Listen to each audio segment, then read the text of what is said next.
দর্শকের যে উন্মাদনা, যে উচ্ছ্বাস, তাতে তুফান 2 তো আমাদের করতেই হবে মনে হয়, নাকি রাফি? হ্যাঁ, খুব তাড়াতাড়ি ইনশাল্লাহ তুফান 2। খুব তাড়াতাড়ি বলতে কি খুব তাড়াতাড়ি বলতে ভেবে রাখেন, খুব তাড়াতাড়ি হবে। ওরা এখন তুফানে উঠতেছে, শেষ হলে হয়তো হুমকি দামকি দিবে। আরেকটা প্ল্যান কি আছে? সব বলে দিলে কি হবে, আগে তুফানটা দেখুন।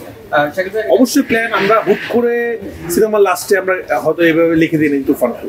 তুফান 2 এমন জায়গায় শেষ হচ্ছে, তুফান 1 এমন জায়গায় শেষ হচ্ছে, আবার প্ল্যান করে করছি। তুফান 1টা আপাতত দেখুক, ইনশাআল্লাহ বাকিটা আমরা পরে অফিসিয়ালি ঘোষণা দিব।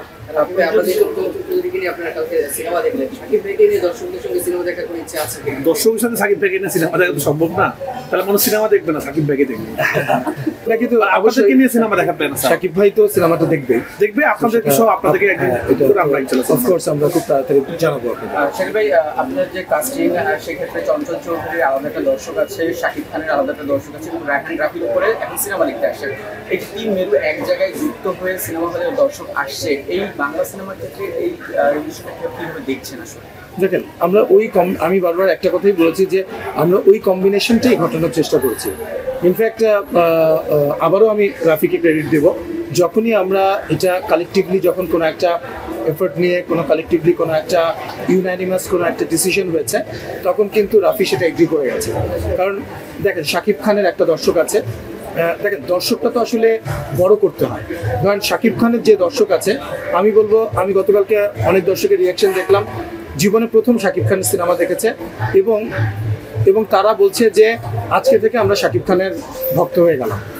আবার চঞ্চল চৌধুরীর একটা দর্শক আছে, রায়হান রাফির নিজের একটা দর্শক আছে, মিমি চক্রবর্তীর একটা দর্শক আছে, আয়নাবাজির নাবিলার একটা দর্শক আছে, এবং এছাড়া অন্যান্য যে আর্টিস্টরা আছে প্রত্যেকে কিন্তু শক্তিমান অভিনেতা। ওই কম্বিনেশনটাই আমরা ঘটানোর চেষ্টা করছি।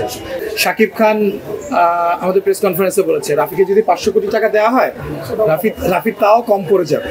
কেন কম পড়ে? বিকজ রাফি আসলে সিনেমাটাকে লার্জার দেন লাইফ দেখে, এবং এই সিনেমার ক্ষেত্রেও হয়েছে। রাফি বলেছে এটা আমার চাই, রাফির সাথে বারবারই নেগোশিয়েট করতে হয়েছে, ঝগড়া হয়েছে। রাফি না, বাংলাদেশের পার্সপেক্টিভে এটা সম্ভব না, আমরা পারবো না।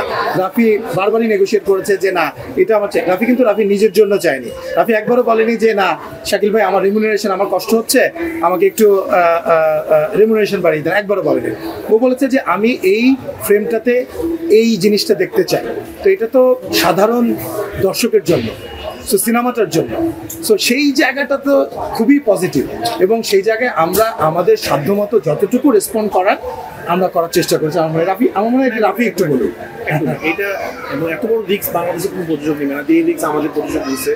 কারণ কালকে আমরা আড্ডা দিচ্ছিলাম, একজন বলছিল একটা ফ্রেন্ড যে প্রথম তুফান শুনে উনি কিভাবে রাজি হলো, এত বড় গল্প শুনে কিভাবে বুঝতো যে এটা এরকম হবে। কারণ একটা গল্প শুনে যে ভেবে ফেলা প্রডিউসারের যে এটা এরকম কিছু হতে যাচ্ছে, এটা একটা প্রডিউসারের ভুল। সব গল্প শুনে সব প্রডিউসার বুঝে না। এবং এখন না হয় অনেক ব্যবসা হচ্ছে, অনেক হাই, যখন আমরা বানাচ্ছি তখন তো এটা ছিল না। তখন যে আমাকে বিশ্বাস করে আমি যা যাচ্ছি, আপনার সিনেমাটা দেখলে বুঝতে পারবেন যেখানে কি হাই স্কেল জিনিস ইউজ করেছে, যে ক্যামেরা দিয়ে শুরু হয়েছে সেই ক্যামেরা দিয়ে বাংলাদেশ আগে কখনো শুট হয় নাই। ইন্ডিয়াতে খুব কম সিনেমা সেটাতে হয়। ফাইট যেভাবে হয়েছে বা যেভাবে অ্যাকশন হয়েছে, যে কারগুলো ইউজ হয়েছে, একটা ভিন্টেজ কার আপনার সম্বন্ধে জানেন, এগুলা মানে ভাড়া কিন্তু পাওয়া যায় না। এগুলো বিভিন্ন জায়গা থেকে কালেক্ট করতে অনেক টাকা দিয়ে, কারণ এগুলো সাধারণ শুটিংয়ে ভাড়া দেয় না, সবার শখের জিনিস। তা আমার এরকম ইয়েই ছিল যে আমার 5টা 6টা জুনিয়র আর্টিস্ট অভাব ছিল না, এবং সেট সব কিছু মিলে অনেক ব্যয়বহুল। আমি প্রডিউসারদেরকে ধন্যবাদ দিতে চাই, তারা আসলে আমার সব আবদার রেখেছে। এখন হয়তো তার রেজাল্ট পাচ্ছে, আরও ভালো রেজাল্ট পাইতো। আমার বাংলাদেশ যে হলগুলা আরও ভালো থাকতো, পরিবেশটা ভালো থাকতো, আরও কিছু সিনেপ্লেক্স থাকতো। আমরা আমাদের সিনেমার যে গতি বা যে লেভেলে মানুষের দেখার আগ্রহ, মানে সিনেপ্লেক্স যদি আর 100টা থাকতো, 100টাই হক খুঁজে পাস। সংবাদ, ফিচার ও অনুষ্ঠানের জন্য ভিজিট করুন সংবাদ প্রকাশের ওয়েবসাইট এবং যুক্ত থাকুন ফেসবুক পেজ ও ইউটিউব চ্যানেলের সঙ্গে।